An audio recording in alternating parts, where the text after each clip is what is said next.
I'd now like to introduce Doug LePard. He is the Chief of Transit Police. He was the Deputy Chief Constable for the City of Vancouver Police for a great many years, and had an instrumental role with the missing and murdered women, and I believe it was 2010 that you put together that report.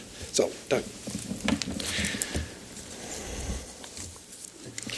So, unlike Kim, I have to have a couple of notes, but maybe I won't look at them. That's my usual case. So, so, when Neil invited me, thanks for the invitation, I looked and it said, wrongful convictions, and that's something I'm actually really interested in. I've written about it and spoken about it, and I actually have co-wrote a chapter that's in one of Kim's books, and I thought, great, I'd love to come and speak to this important audience about that. And then I actually scrolled down and it said he wanted me to talk about the missing women case, and I was assigned to do a review of the missing women investigation in October of 2002, and I finished the report in about 2005 for the most part, and I carried that right through the inquiry, which started in 2011. There were a lot of things that happened in the middle, and through 2012, 2013, when the report finally came out, and hasn't been tons of fun.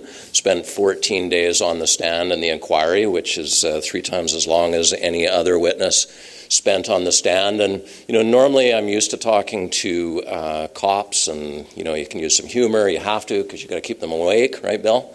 But there's not a whole lot that is funny or humorous about this case. But I did feel like when Neil invited me, it sort of seemed like that scene from The Godfather 2, and Michael Corleone says, just when I thought I was out, they pulled me back in.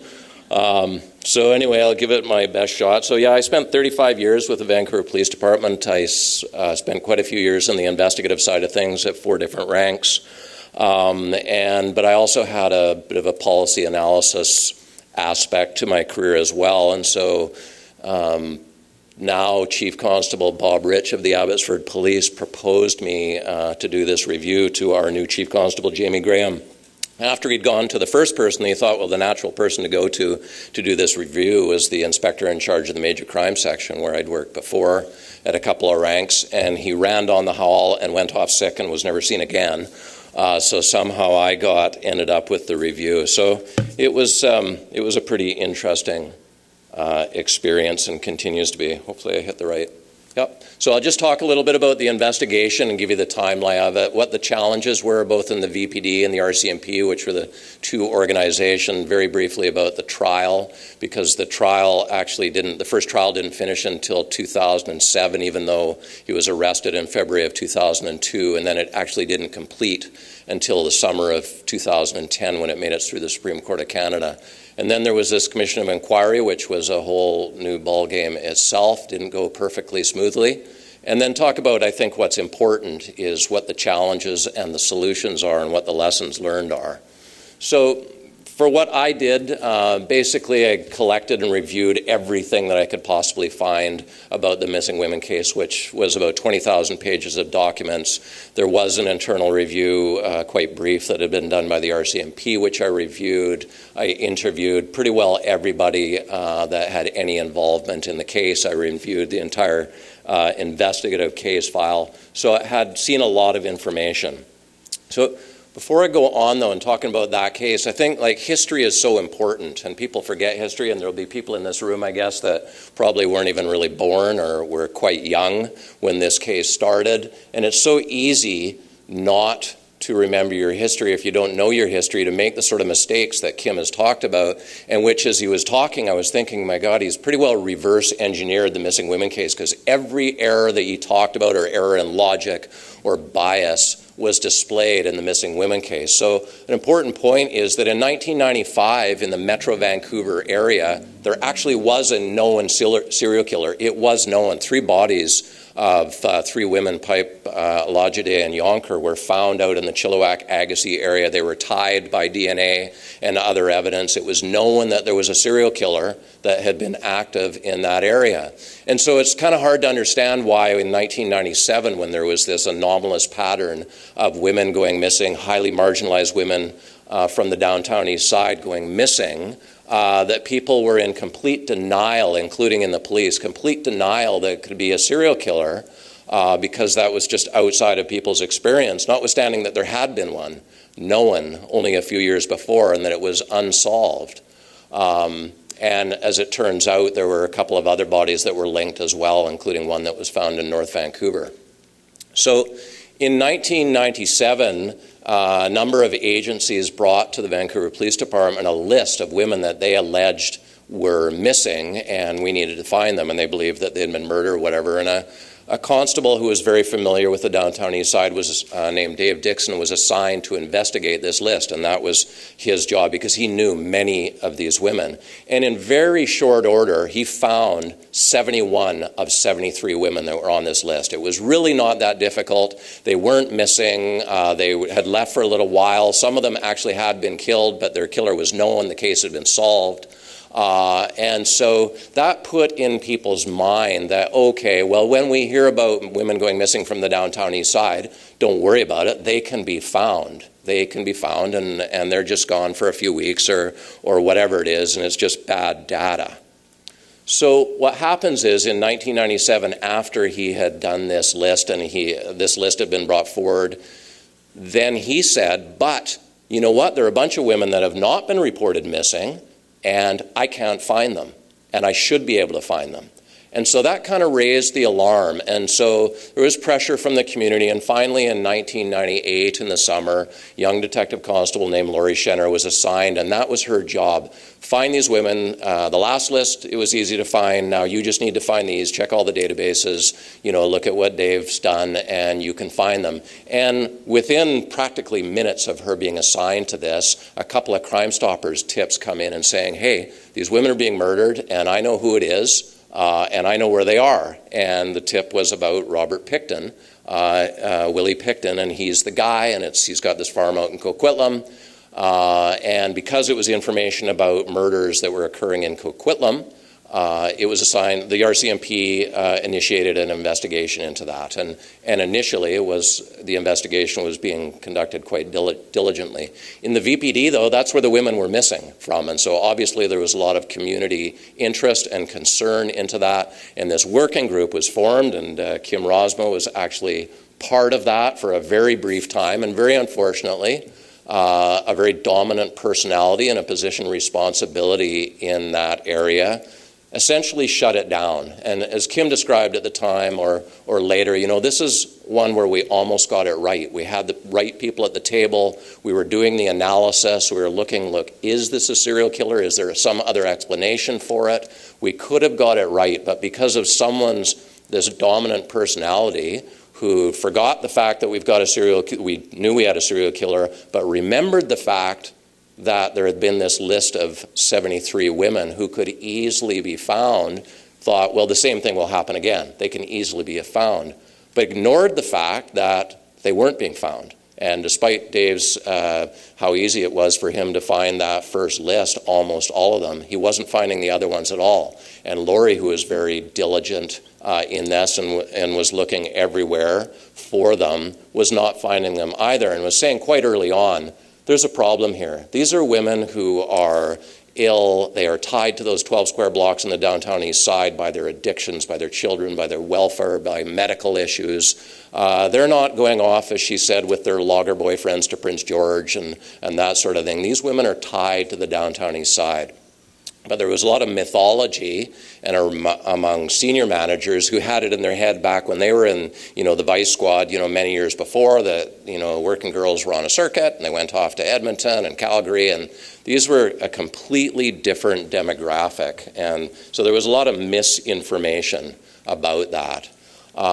So their work kind of gets derailed, but in any case, Schenner identifies who the tipster is, and her and the RCMP investigator from Coquitlam debrief him, and his information seems very credible, and he says, look, I have it on good authority from someone who has seen it herself, who is completely anti-police and never going to cooperate with you, but she says there is women's ID and bloody clothing in the trailer of this guy named Pickton in Coquitlam.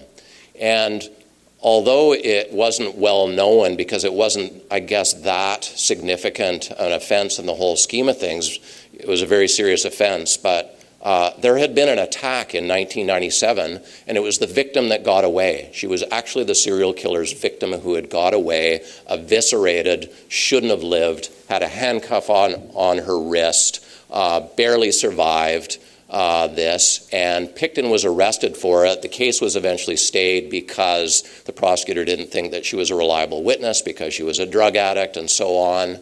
And the case didn't go anywhere. But it was interesting that at the time this woman said, look, you got a lot of girls, to the investigator, you've got a lot of girls going missing in the downtown east side, and I think you're going to find them here on this farm. She actually said those words. And that information wasn't passed on. It was symptomatic of the communication breakdown in this patchwork mosaic of policing that we have in Metro Vancouver. And that information never went anywhere. She actually goes, and she was in jail at the time, so completely cleaned up. Laurie interviews her, finds her to be completely credible. You know, again, there was a missed opportunity. The case could have been reopened. Crown could have gone ahead and proceeded with it again, but did not.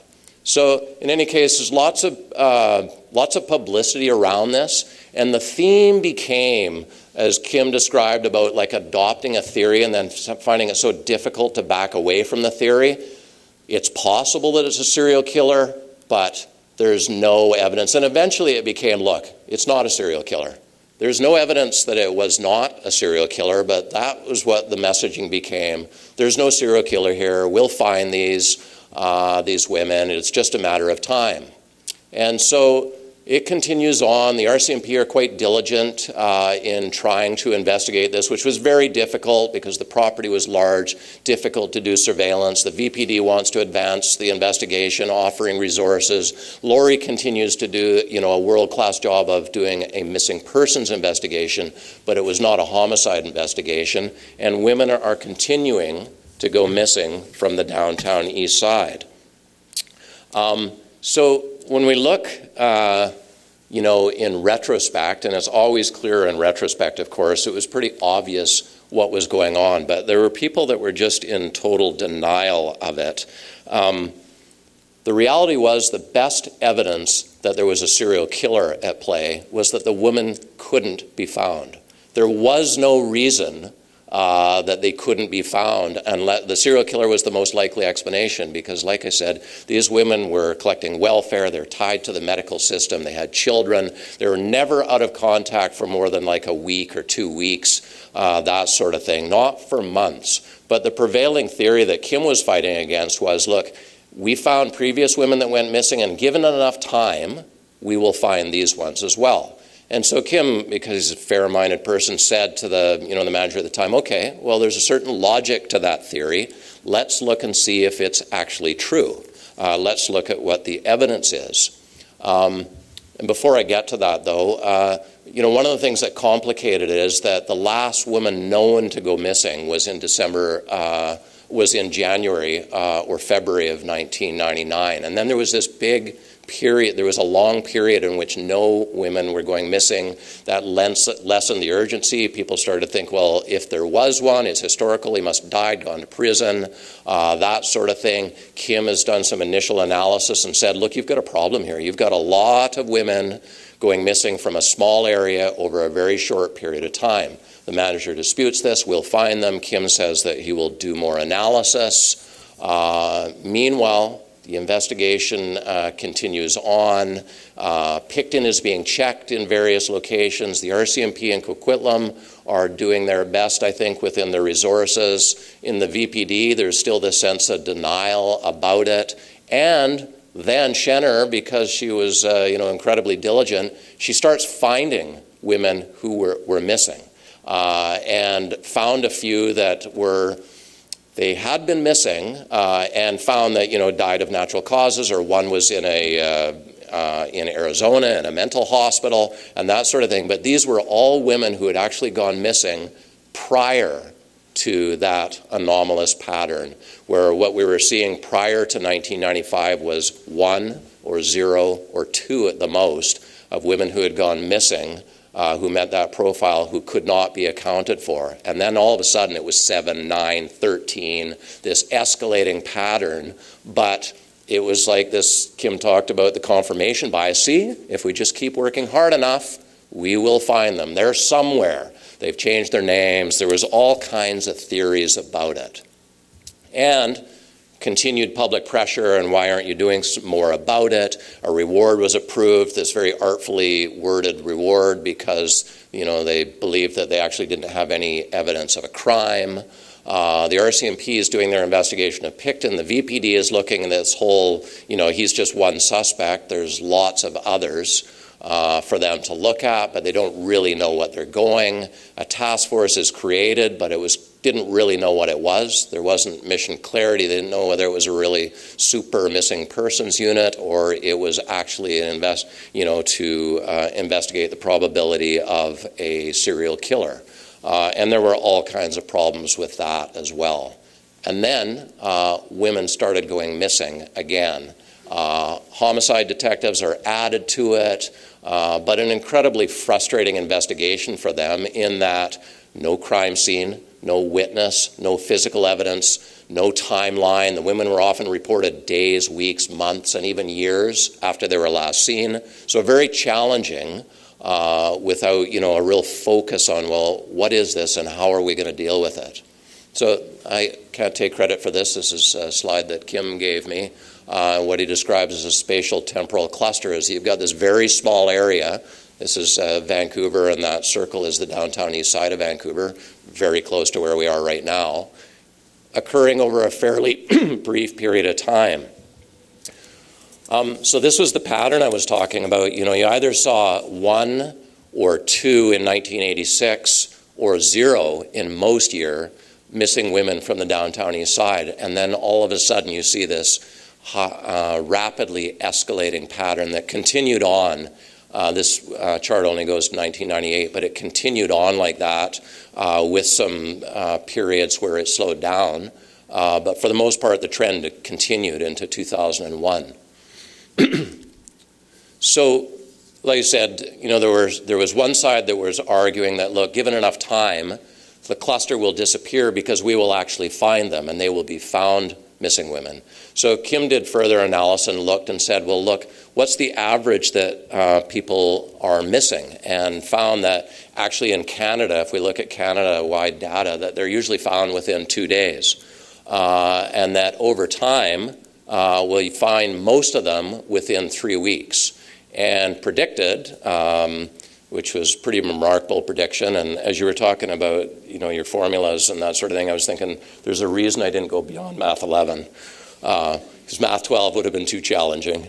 But said, look, I predict that you're only going to find 2 of these women that have been reported, which was, 15, and then it got to 21, and then it got to 30. And he said, look, there is really no other explanation that makes sense except for it's a serial killer or it's a serial killer working with a partner who is able to dispose of bodies. No other theory can explain why that it hasn't occurred before. Why is it only women? Why is it in Vancouver in this very small area and not elsewhere? Why aren't we finding the bodies? Why are we finding no trace of them? And there was all these theories that came up about, well, they're just missing, we'll find them, they're pimp murders, which is baloney, because if pimp's going to murder a girl like we had a series of in Vancouver, they're going to leave their bodies displayed because it's a message. To others, drug overdoses, well, drugs don't discriminate between men and women. AIDS doesn't either. They didn't all change their name and get buried in, as an indigent burial, but these were a lot of the theories that were coming up.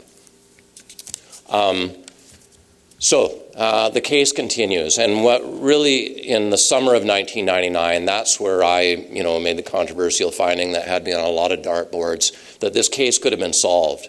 Because in the summer of 1999, 3 informants came forward, Caldwell, Best, and Menard, and they all said the same thing, that this woman named Ellingson had told them, I watched Pickton kill a woman hanging from a hook in his barn, flay the flesh off her body, and is obviously very significant evidence. So what about the reliability?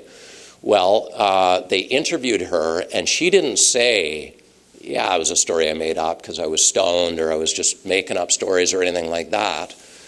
These 3 people were not colluding, by the way. They came all separately to the attention of the police. They weren't talking to each other. They came separately, reported this very consistent story, quite detailed, about what Ellingson, they said, told her. And when they interviewed Ellingson, she didn't say, yeah, I told that story and that level of detail and all that. What she said was, that didn't happen.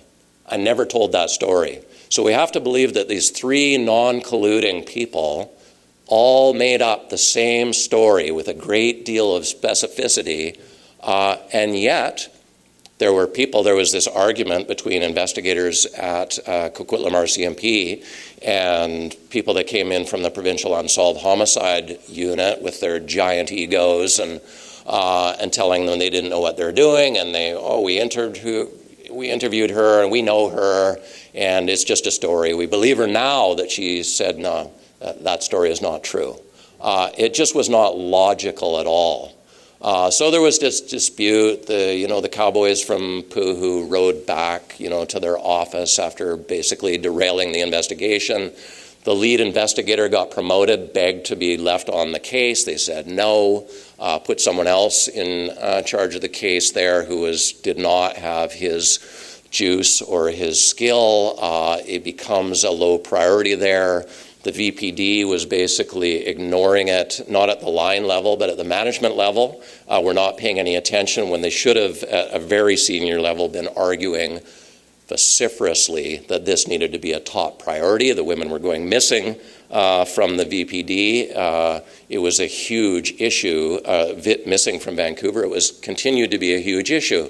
Unfortunately, it didn't have that level of priority in Coquitlam. They'd have a fresh murder happen, that sort of thing. It was really something like, well, we're almost doing this for the VPD because no one's, breaking down our door. No women are missing from Coquitlam, notwithstanding that the information was that there were murders that were occurring in Coquitlam. So VPD's investigation, such as it was, begins to deteriorate. Nothing is really happening. Women start being reported missing again, trying to get a joint forced operation going. The expert report, including from the RCMP, was, look, if there's a serial killer and it appears likely there is, the bodies are going to be found in an RCMP jurisdiction because that's where bodies are disposed of in rural jurisdictions. Really hard to hide a body in an urban environment. So, we need to get in and for exchange of information, and it needs to be a multi-jurisdictional investigation. A lot of resistance to that. One of the RCMPs, in fact, the inspector that wrote the report for the RCMP ended up testifying against his own agency, saying, I was really clear, wrote a report saying we need to have a JFO, and I got nothing but resistance. He actually felt so seriously about it that he phoned into the inquiry from England, where he was at the time, to rebut other evidence that had been given at the inquiry.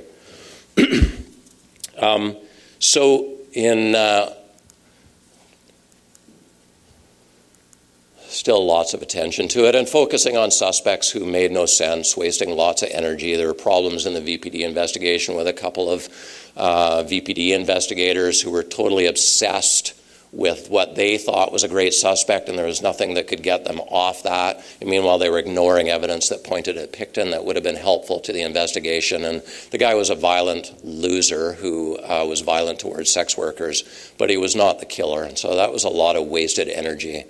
So finally, January of 2000, the RCMP actually interviewed Pickton, and it was a really interesting piece. If I had more time, I would play the video. But what happened was they tried to get Pickton in for an interview, and his brother Dave, who was like his protector because Robert Pickton was a bit of a village idiot, he said, well, look, I can't bring him in for an interview now because, we're really busy. It's summer. We've got a lot to do. How about we bring him in, he'll come in during the rainy season. And the investigator said, okay. And the interview of, an alleged serial killer was delayed until the rainy season in January. So when I was being cross-examined about that at the inquiry, and I was asked about this and that sort of thing, and the commissioner looked at me and sort of shook his head a bit, and he said, are you telling me that Pickton, the suspect in this serial killing, the best suspect that there was, said, can I come in a few months during the rainy season? And I simply said yes. And then he said, well, would you have accepted that if you were the investigator? And you hate to be put in the position of, throwing someone else under the bus. And so you can watch me on the video sort of looking at the ceiling, and finally I say, no. It was just sort of unbelievable. But, the lack of analysis both in the VPD and the RCMP was really, really striking, and it's really hard to understand why that was occurring, but there is an explanation. So it continues on. The VPD investigation is basically falling apart. The Coquitlam investigation, after Pickton was interviewed in January of 2000, the only other thing that happened was that his blood, which was still available to the RCMP because it was on his clothing, because he was also stabbed during the incident in 1997. She got the knife away from him. She stabbed him quite badly. They had his bloody clothing. They compared it against the DNA from the Valley murders from 1995. It did not match, and that was it. Well, there couldn't possibly another serial killer being occurring over this huge area over this very long period of time, so we're excluding him as a suspect, and that's it, which goes to factor in when a big task force was created, their decision-making. So a JFO is finally agreed with. The work to create it begins. Women start to go missing again, and not just like here and there, like it's the pattern starts to rapidly repeat. There was no management engagement. It really was being left to line-level people. It was like it was not an important case or something. I don't know, it's sort of hard to understand based on my experience as being a deputy chief in Vancouver in the investigation division, and the lack of engagement in it. So Pickton's eliminated by DNA from the Valley murder, so he's basically abandoned. Even-handed is created. That's his big, well-resourced task force to investigate it as a serial killer. The investigative theory was, look, we're going to identify a pool. It's not for me. They're going to identify a pool of suspects that look good from records review and that sort of thing, and we're going to get cast-off DNA, and then that's, how we're going to solve this case. I'm not saying that it was a bad theory or anything, but it would have never solved this case, because other than the 1997 attempted murder or aggravated assault case involving Pickton, he didn't have any other record. So the only case that they were going to get to compare his DNA to was the one that they already knew about. It was going to go nowhere.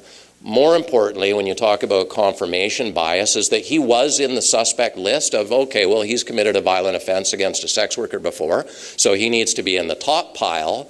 But Coquitlam already looked at him and they excluded him. So he's sort of the bottom of the top pile, and we're not going to really look at him. And when I looked at the actual notes of the person on the analysis, which is about 4 lines long, and said, yeah, there was some investigation into him, but Coquitlam excluded him, and so, yeah, no point looking at him. And that's really not what had happened, is no one had excluded him except from the Valley Girls case. There was all kinds of things pointing to him.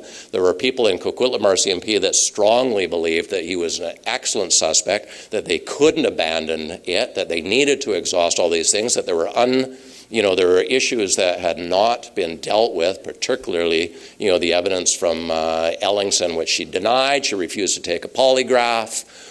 There were reasons for her to lie about it, because it turns out, and the information came in, she was blackmailing Pickton, said, I will tell the story if you don't give me what I want. She was a real prize. And then just to complicate things more, Kim is in a dispute with his former employer, which is all behind us now, but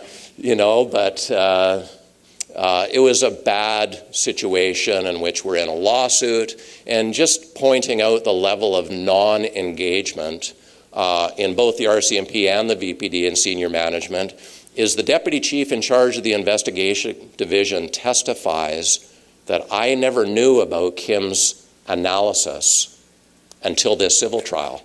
This is the first time I've ever seen it.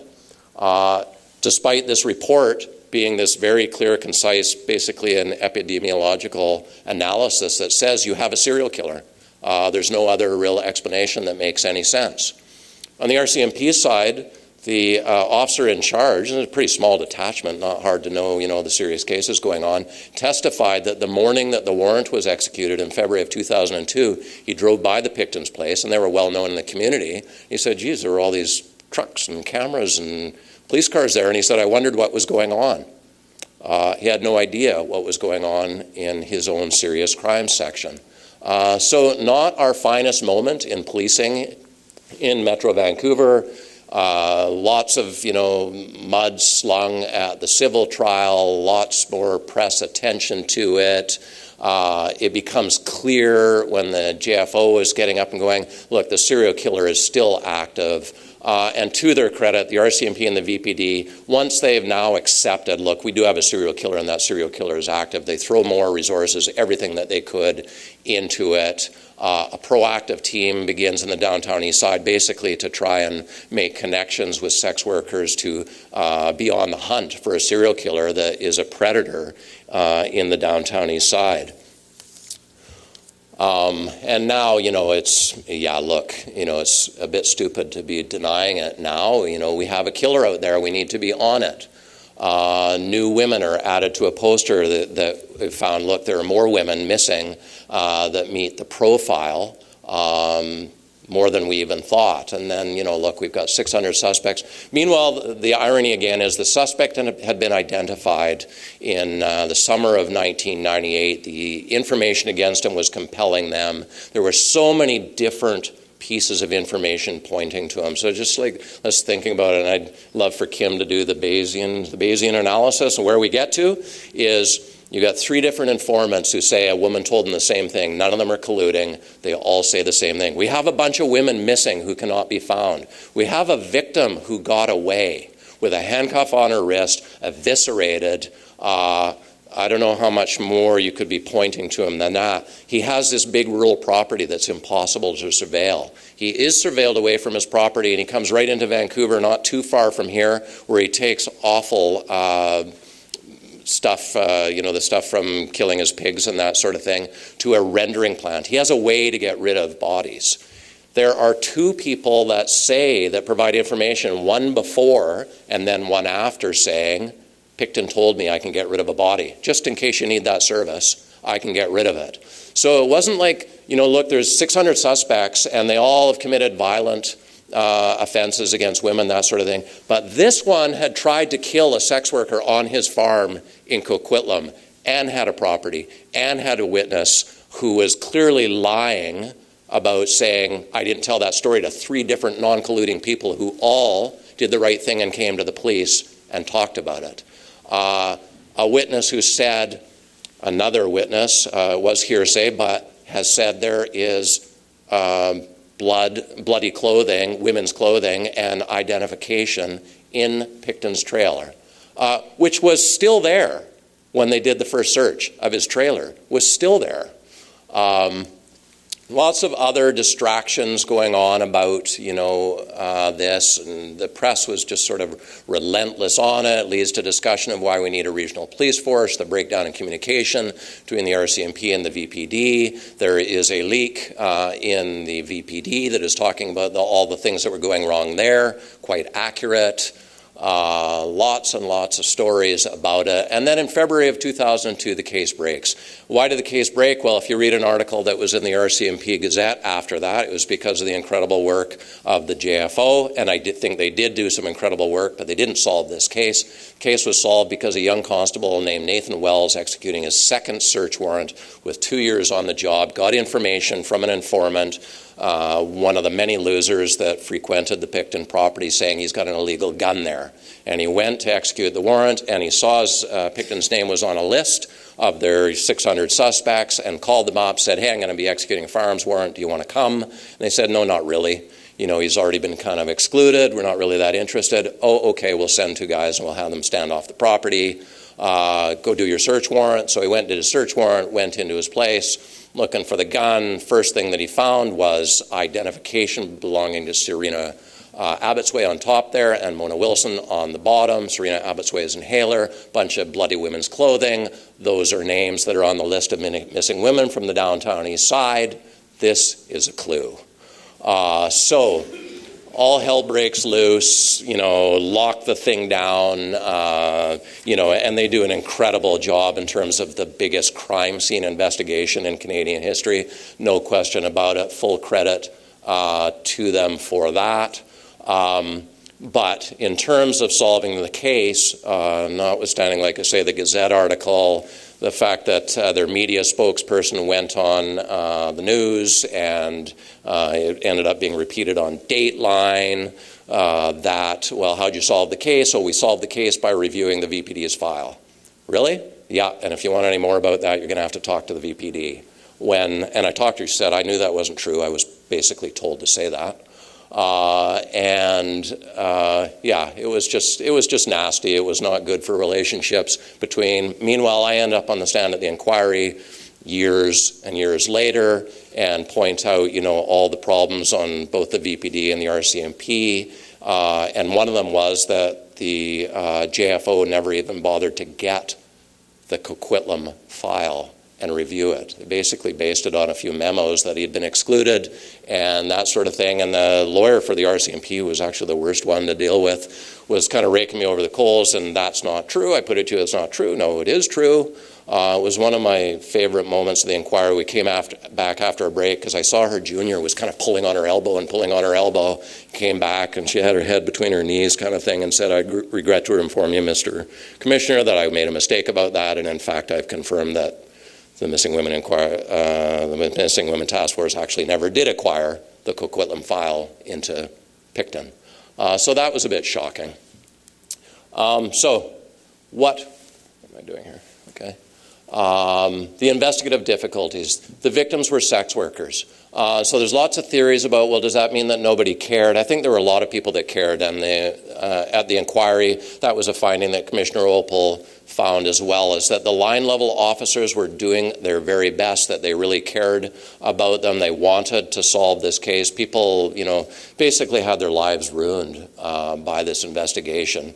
The victims' bodies couldn't be found. It was occurring multi-jurisdictional, although the narrative is they were all from the downtown east side. They were actually from a number of different places, the majority from the downtown east side, but there were women that went missing from the stroll in New Westminster, from Surrey. There might have been one other jurisdiction as well. So it really was a multi-jurisdictional thing, but where they were all ending up, and as it turns out, they were going there because Pickton's Place was known by sex workers from around the Lower Mainland as a great place to go party and do drugs, and no one's going to bug you.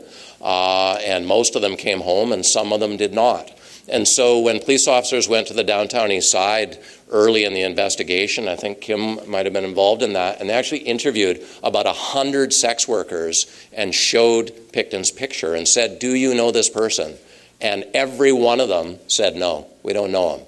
Well, because he was seen as a good trick, and he let them party in his place and that sort of thing, and not a single one of them admitted to even knowing him, even though it turned out that he was very well known to sex workers in the downtown east side and others, and it all came out after. So that was a really unfortunate thing, and probably in retrospect, the way that those interviews were handled could have been done better, because I think it was done mostly in a bit of a group session, and why would we expect sex workers who are, living on the edge of the law to be, ratting out someone in front of others?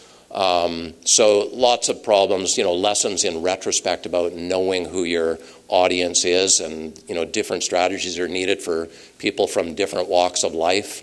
So lots of challenges. Here are the investigative breaks, though, is that he'd been identified really from day one. He was killing a lot of women. And so the more he's killing, the more likely he is going to make a mistake. That picture is pretty emblematic of how I see him. And the guy really was a bit of a village idiot. Cunning, I guess.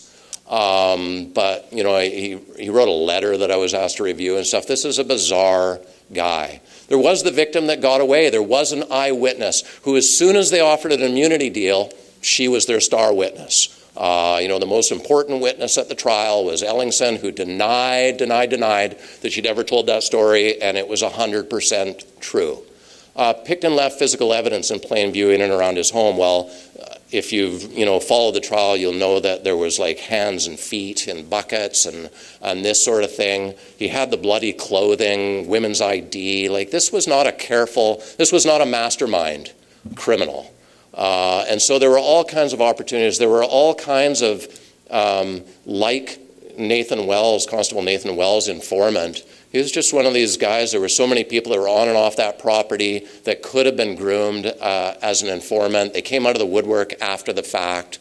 They were available, and the number of people that knew things that were going on was kind of shocking. There's a CTV movie of the week that was made, lots of inaccuracies in it, but what they did a really good job of was finding people that knew what was going on, that just headed for the hills. Another one that said, look, I saw stuff. He told me stuff about that he was killing women. This is how he was doing it, this kind of thing. And I just thought, I'm getting out of here. And I got on a ferry and left.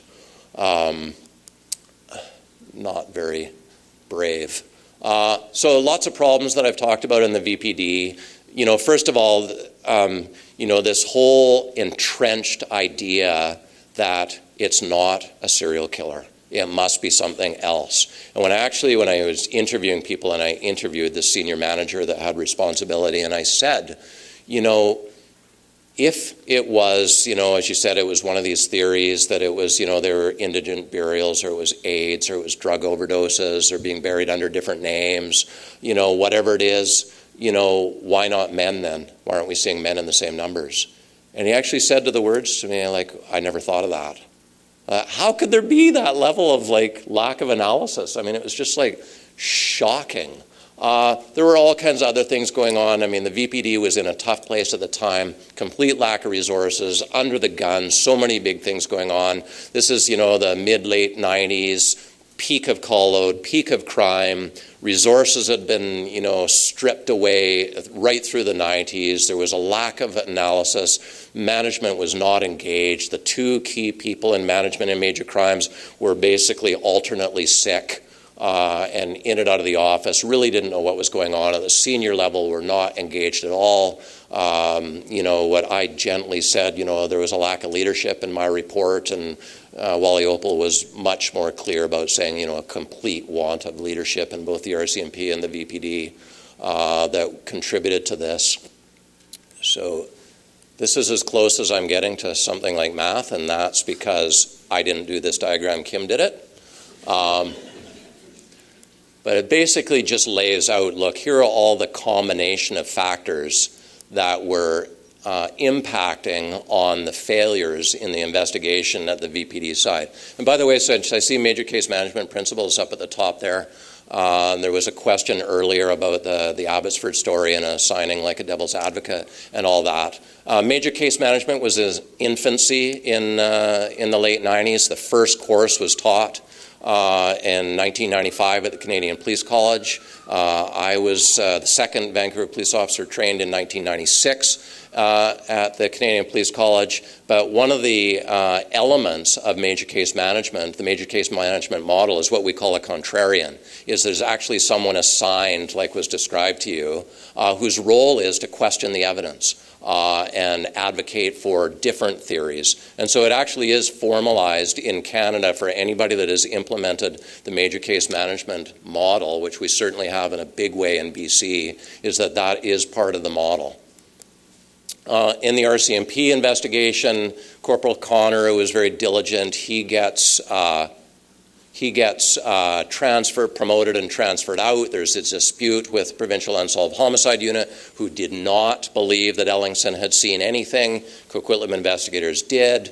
We had no authority in the VPD to make them do more in the investigation. They didn't really have a vested interest. What really needed to happen was at a very senior level in management for that discussion to occur and combine forces and that sort of thing.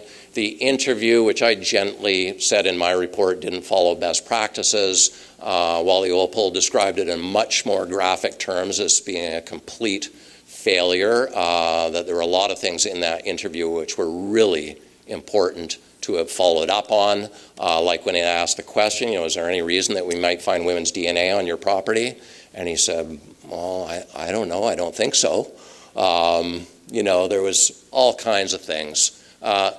The bottom line, and my bottom line, which ended up unscathed at the end of the day, despite all the criticism along the way, and despite the Solicitor General of the day saying my report's one report by one police officer, essentially was adopted in its entirety, was that the information was so compelling that you had to continue investigating, that there were all kinds of things that could have been done, that just because you have failed at what you've tried doesn't mean that you stop. You got to keep doing it, keep going until you've exhausted it. And that's the thing, is that after the summer of 1999, when I believe it could have been solved, at least 13 more women went missing, that they were murdered. So in the RCMP, already talked about it. There was initially a diligent investigation, and then, they really didn't have any pressure on them, because it's us in the VPD management that should have been putting that pressure on. They weren't getting pressure for their community. There was a lack of coordination, of communication. Headquarters really wasn't talking to what's really just a small municipal police department with limited resources, despite the RCMP's ability, if they see it as a regional issue, to bring a lot of resources to bear.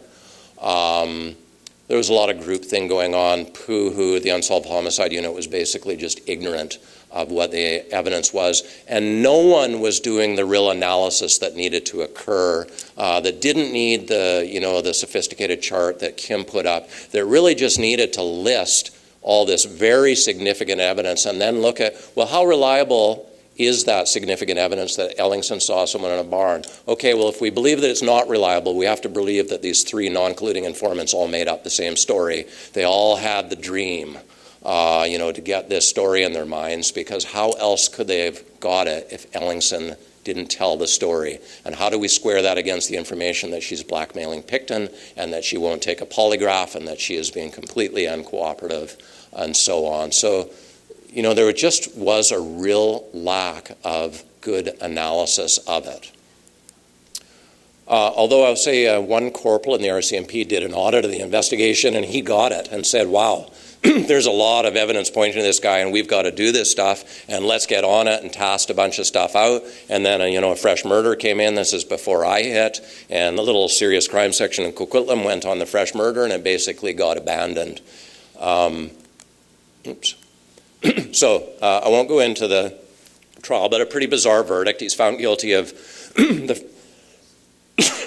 first 6 counts that they proceeded on. He was found guilty on second-degree murder, which is kind of a bizarre thing for a serial killer.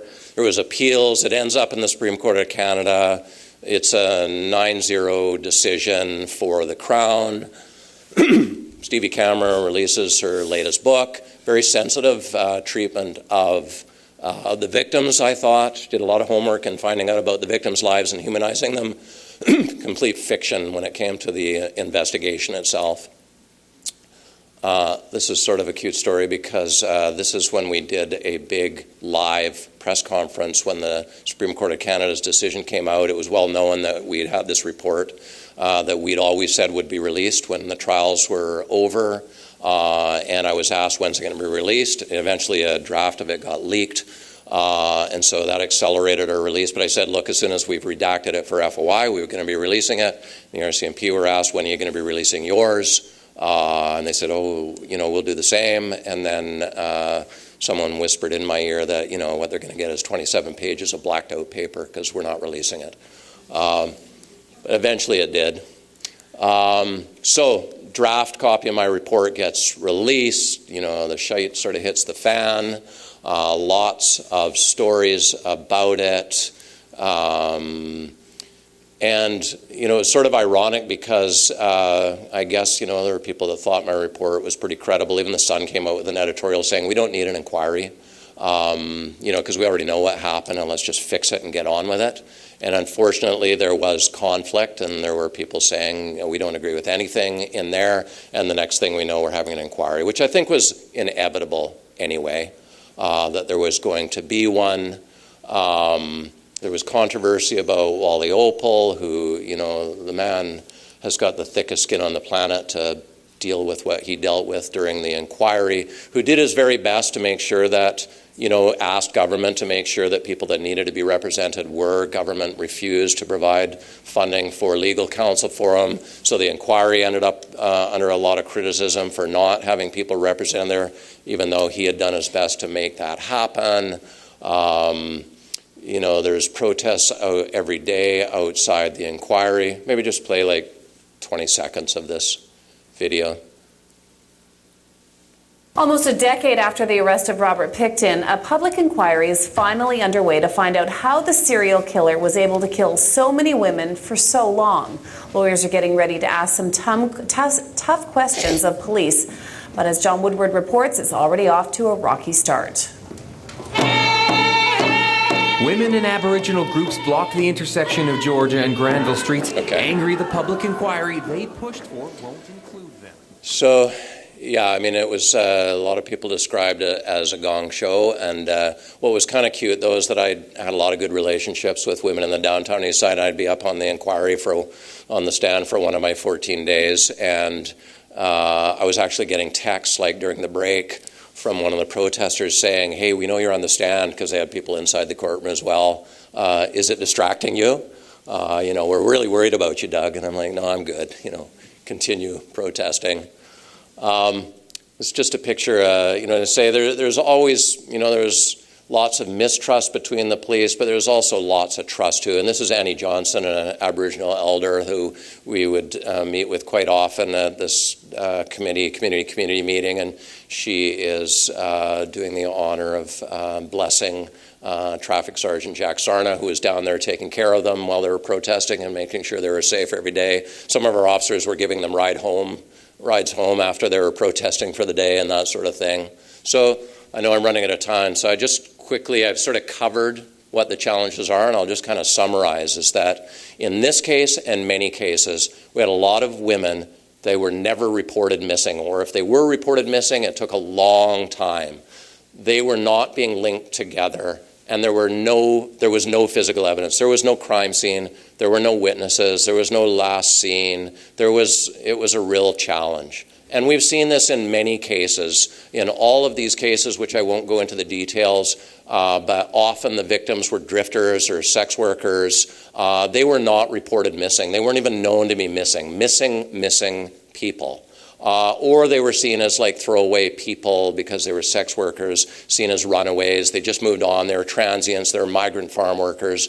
Whatever it is, there's some other explanation, and we're not linking the fact that we've got we obviously can't link unknown missing people to anything, but even when we know that they're missing, usually it took some big break in the case to solve it, like with Anthony Sowell, who killed, I think, 11 women. One got away, and police eventually search his place, and they find all these other victims.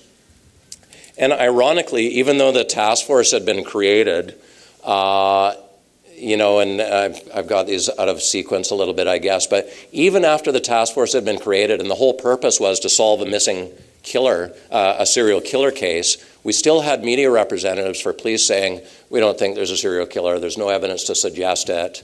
It was kind of bizarre. So failing to commit to the serial killer theory with a pattern like this, with no other explanations, that was a big problem in the case. And all these other competing theories that could not hold water, they couldn't explain. So when we look at cases, whether it's John Wayne Gacy or Clifford Olson, who was also in Metro Vancouver, and the linkages weren't made with Clifford Olson, for example, because there was this belief that serial killers are attracted to one type of victim, adult female sex workers because they're very vulnerable, or children or whatever. Olson didn't really discriminate, boys, girls, young children, teenage children, and so they were happening all over Metro Vancouver. They weren't being really linked. John Wayne Gacy, who had a terrible record before he became a pillar of the community, there were missing boys that were happening where he was living, and there was no connection being made to it until they actually, one got away, and they went in his place and found all these bodies buried in his house. So hidden bodies, that was the case with Pickton. And, LA, the Lost Girls case, where they didn't know they had a serial killer until they found, 4 bodies dumped in the same, near the same location. So no murder sites or bodies, that's traditionally how an investigation starts is, well, we found a body and now we timeline the victim and we track back from that. Very challenging situation when even when you do have bodies, or when you don't have bodies and you don't have murder sites, well, where do we go from here? And when do we make that big leap of faith that it is a serial killer?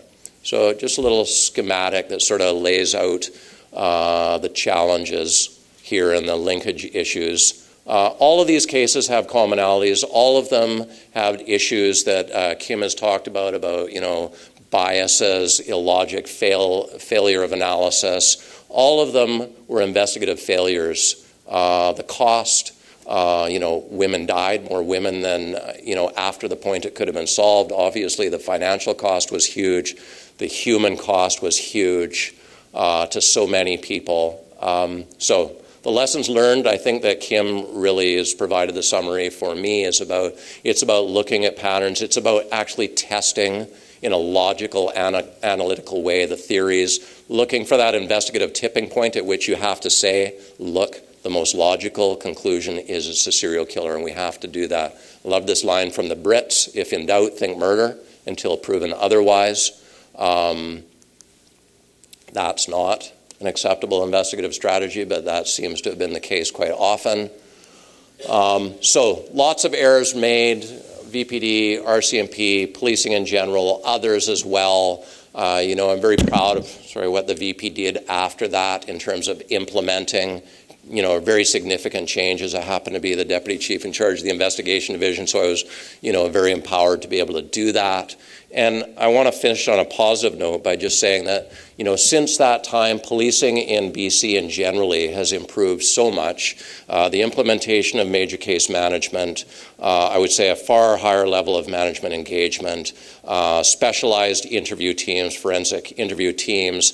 Out of the Missing Women of Inquiry came recommendations for standards around missing persons investigations, a Missing Persons Act. The reviews that Kim talked about now required in legislation, after a case has been inactive for a year, the outside fresh eyes. The RCMP were already doing that in their Office of Investigative Standards. There are a lot of improvements in the way that investigations are conducted.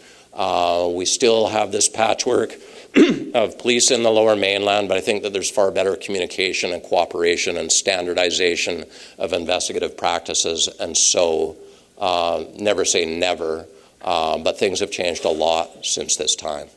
I'll stop there. Thank you.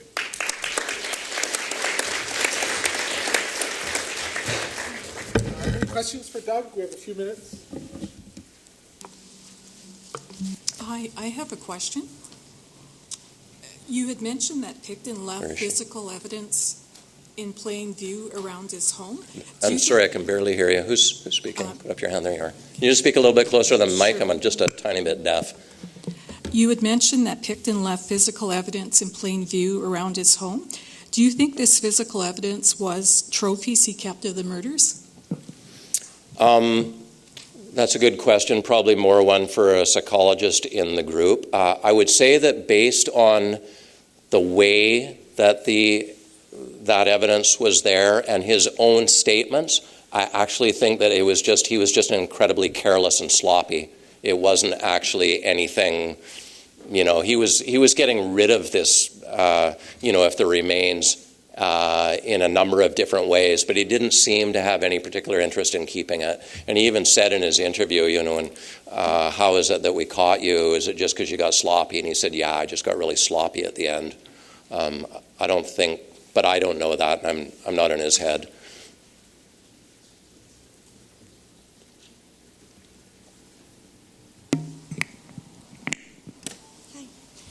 Hi. You mentioned in your presentation about a lot of a lack of resources, and so I have two questions in relation to that. The first one is, are you saying that it was the lack of resources that led to criminal investigative failures?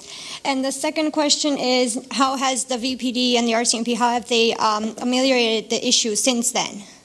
Yeah, so first of all, I think that, there's no one cause of anything. As Kim gives the analogy I like of a plane crash. It's never a single error. It's never just pilot error. It's an accumulation of errors. I think the lack of resources did contribute to it, and I write about that in my report, but I also wrote that if management had got it in their mind and had accepted that it was a serial killer, they did have the capacity to put resources into it, just like the VPD did when the arrest occurred in February of 2002. We sent a lot of detectives to contribute to that joint force operation to work in that task force. So it was possible to realign resources, but there were people that felt like, well, I've got to do with it within the resources I have. It was not being elevated to a high enough level, in my opinion, where they need to be making decisions at the executive level that this is a priority and we're going to do whatever we need to do, and we're taking those people off, things that we want to do but we don't have to do. And the VPD has demonstrated, post the Pickton case. I mean, we had a retirement crisis in 2003 where a lot of police officers retired because of a change in the pension plan. All of a sudden, we lost 123 people in a couple of months. Well, we had to re-engineer the police department to accommodate that and make sure we had enough people in the right places. We were able to do that. It required leadership. Second question about the things that have done to ameliorate that. Well, some of them I've talked about in terms of the way better training for investigators. When I came in as the deputy chief in the investigation division, there was basically this history of the senior inspector gets to be in charge of the major crime section without necessarily, and most often not, having any relevant experience. So I changed all that. No, you're going to be a career investigator. You're going to have to be working towards being a provincially accredited team commander if you're going to be in charge of a major crime section. So a lot of changes in processes, training, accreditation, communication channels, going on the VPD. And, some of it's the natural evolution of policing, and some of it is occurring quite purposefully. The RCMP at the same time are recognizing we can't saddle these little detachments with a string of murders, that sort of thing, are creating IHIT, are creating the forensic interview team. So they're doing a lot of things to advance the sophistication of policing at the same time. I have a question. You spoke about how it was difficult to kind of throw your comrades under the bus during this inquiry. After such a scandal, how do you encourage your constables and your men on the ground to report or advise when there are some strong personalities who may not be following these, when you do need such camaraderie to get the job done at the same time? That's really an issue of leadership, and that's actually a really important role of the team commander and in the major case management model is to deal with all those issues and the personality issues and bringing out information from the quiet introverts and maybe toning down the extroverts who can dominate a conversation but don't necessarily have, the most important things to say. So that is about training, and it is about leadership, and it is about fostering a culture where you do the right thing. I will not take credit for this. It was actually my colleague at the time, Bob Rich, when he was the deputy chief in operations and I was in the investigation division, that would tell people, if you have a choice of cutting corners and doing the wrong thing, violating someone's rights, not following best practice, and someone getting away with it, we want you to let them get away with it. We want you to do the right thing. That the ends don't justify the means. And so it really is about having good leadership and creating a culture in which you give people the tools to do the right thing and the support to do the right thing and the training to do the right thing, and then you expect them to do it.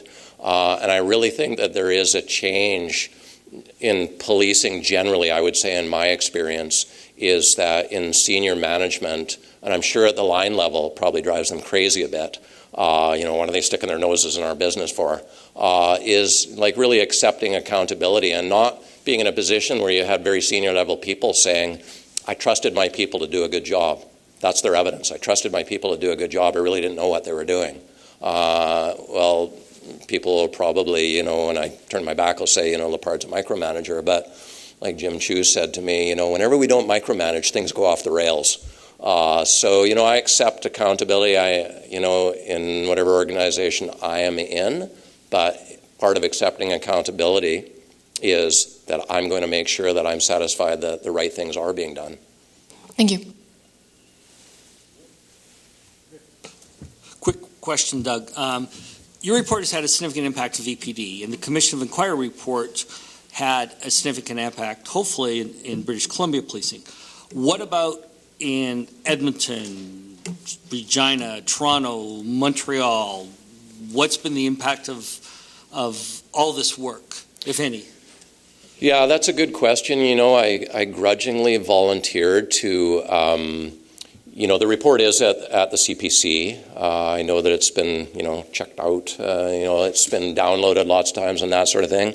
I did volunteer to go and do it as a case study at the CPC in the Major Case Management program. There were also some people that were trying to subvert that as well. I'll just leave you to guess who that might be.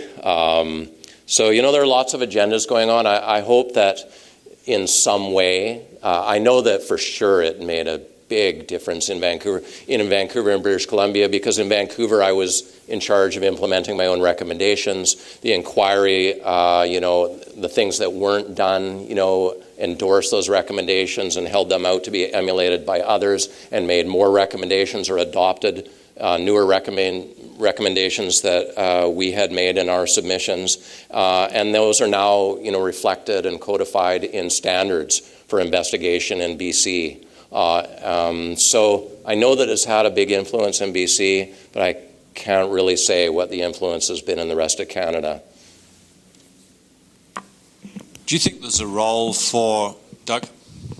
Do you think that part of the problem is that we always promote within the police force rather than bringing in outsiders?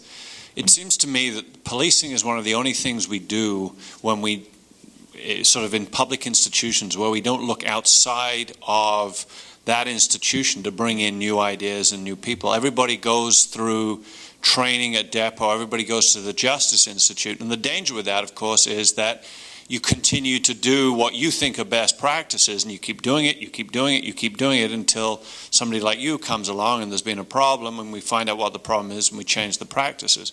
It seems to me that if you bring the eyes and ears of people who've doing counting, our psychologists, our doctors, lawyers, people who have alternative ways of looking at things, could come into policing, could become part of a major crime section, could be the different point of view. That it seems to me, and I've been, as you know, working as a lawyer for 20 years and doing homicide cases, that fresh ears and eyes would really assist.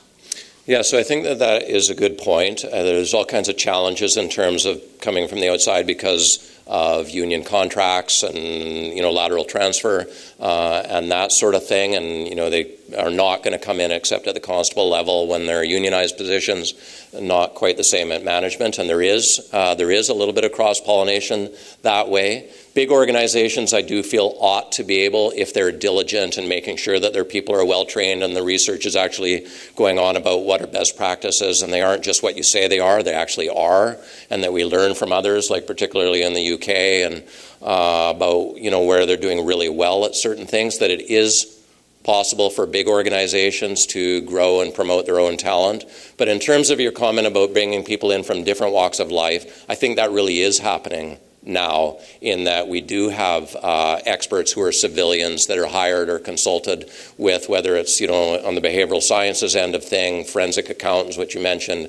One of the things that really improved our capacity when I was in the VPD is having properly trained analysts, not just like the worn-out cop who was putting pins in a PIM map, but actually people that were well-educated, well-trained in crime analysis and can support an investigation and provide, real data, not just the gut, feeling. And so in the VPD, when I left, there were about 30 civilian analysts that existed. So that has really been a really positive move in policing. But in policing, there's really no opposition to hiring consultants to do whatever it is that we need to do and to consult with others. And I really think that we are moving to a practice of, and it's even codified now in the serious investigation standards, where after a year you do have to give it to someone who's been designated as qualified to review that investigation.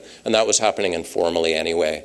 When I was deputy chief in Vancouver, I would ask another police agency to have a fresh look at a significant file and say, look, is there anything that you think that we've missed that we could be doing? So, someone who's, not insecure, they're doing that already. Doug, is this working? Just following up on what Richard said, who plays the role of contrarian? Oh, we have lots of natural contrarians in policing. It's never a problem getting a contrarian. But it's a police officer? Yeah, no, it's an investigator on the investigative team. So we're going to say, look, we've got people who are, we've got the lead investigator, and we've got field investigators, and we've got our exhibit person, and we've got our witness management coordinator, and our victim liaison, and all that sort of thing. Your role, and it might not be your only role, but your role is to be the team contrarian. And do you think that it might also work bringing somebody in, as Richard suggested, from the outside with obvious protections in place? I wonder about the experience of, the police officer and really being able to bring like a defense perspective or questions that would be raised by the defense if they've never been in that position. I understand your concern, but I just want to assure you that we have people that are just naturally contrary. And I've seen it at work, but we do. Police departments, often investigations are multi-jurisdictional. If you remember, Exemer was the multi-jurisdictional child rapist, Delta, Surrey, Vancouver. So there was an investigation that involved members from Surrey RCMP, the Delta Police, and the Vancouver Police. So there is that cross-pollination. But I'll give you one quick example. There was a terrible arson murder case in the 2400 block of Cassiar a number of years ago, where 5 members of the Adebaco family were murdered. The initial suspect was Bolingo Adebaco, because he was a bad guy, and he was believed to have been the suspect. And there were people in major crimes at the time who were absolutely convinced he's a bad guy, therefore he did this. And they had hired an arson expert, and their theory was that he was inside and he got burned, and he did this and didn't think that the fire was going to get away from him, and ran outside or jumped out the window or whatever. And the arson expert said, no, that fire was started from the outside by someone who reached in a window, poured the gas or whatever it was, and lit it. And they said no, because that doesn't fit our theory. So, Deputy Chief, will you pay for us to hire the best expert on the planet in arson from California, who's going to charge us $20,000 to give his opinion? Okay, well, we've got to advance the case. Paid the money, arson expert came back. It was like he had photocopied the original report. He said that fire was started from the outside by someone who leaned in, and there were all the investigators but 2 said, no, it was Bolingo Adebaco. And these 2 investigators said, no way, it's not Bolingo Adebaco. And everybody thought, Jesus, you guys are contrary. And they were right. And the irony is that I just happened to be sitting at my desk one day, and I got a tip from someone I know, still had a few informants left, who told me who it was. And it was. And Nathan Fry was convicted of that murder. So it happens naturally before we even knew what the title was. Okay, thanks very much.